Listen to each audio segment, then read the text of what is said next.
নমস্কার, আমি টিয়া। আমার নতুন একটা ব্লগে স্বাগত বন্ধুরা। দেখো, এখন আমি সন্ধেবেলা ছেলেকে টিফিন করাবো। তার জন্য দেখো একটা বড় একটা ছোট্ট একটা বড় একটা গামলাতে মুড়ি নিয়ে নিয়েছি, আর ছোট্ট একটা টিফিন কৌটোয় জল নিয়ে নিয়েছি। এখানে নিয়েছি শসা, গাজর, লেবু, পেঁয়াজ, আচার, সরষা তেল।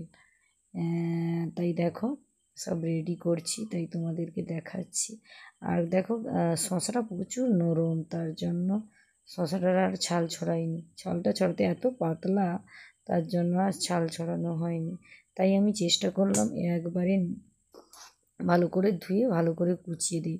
এটা হলো সন্ধ্যাবেলায় বাচ্চা বড় সবাই নাস্তা করতে পারে, টিফিন করতে পারে। বিশেষ করে সন্ধ্যাবেলায় তো সবাই একটু টিফিন করে। তার জন্য তোমরাও বাড়িতে বাচ্চা কেন বড়রাও নিজেরা বানিয়ে খেতে পারো।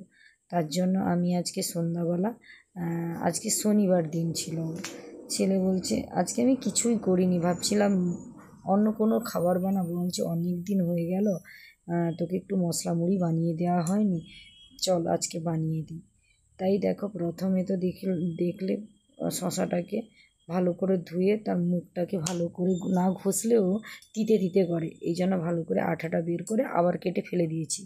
তারপরে কুচি কুচি করে কেটে নিয়েছি। তারপর দেখো এই যে গাজরটাকে ভালো করে ছুলে সরু সরু করে, বেশি মোটা করে কাটলে আমার মশলা মুড়িতে ভালো লাগে না। তার জন্য আমি সরু সরু করে ভালো করে কুচিয়ে নিচ্ছি গাজরটাকে প্রথমে কিন্তু ভালো করে ছুলে নিয়েছি। তারপর এই দেখো আবার শশাটাকে, আর একটা শশাকে আমি তোমাদেরকে দেখানোর জন্য আর একটা শশা দিলাম। পুরোটা হয়তো দিব না, হাফটাই দেব। তার জন্য দেখো ভালো করে কুচিয়ে নিচ্ছি আবার। আর ভালো করে না কুচালে, মুড়িতে না মিশলে তাহলে খেতে ভালো লাগবে না।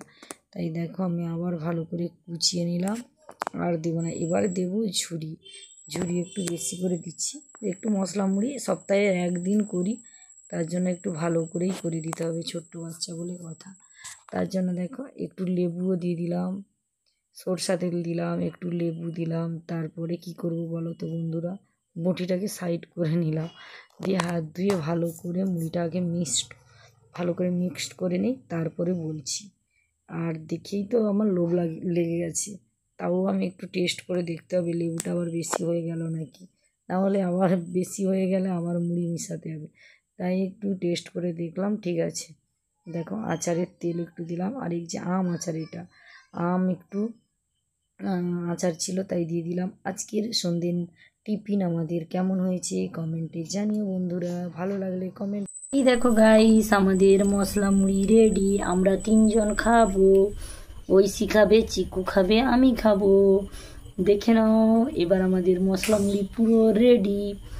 যারা যারা খাবে মশলা মুড়ি রেডি করে দিয়েছি, চলে এসো তাড়াতাড়ি। কেমন ইয়ামি হয়েছে দেখো। এটা ঐশীর, এটা চিকুর, এটা আমার।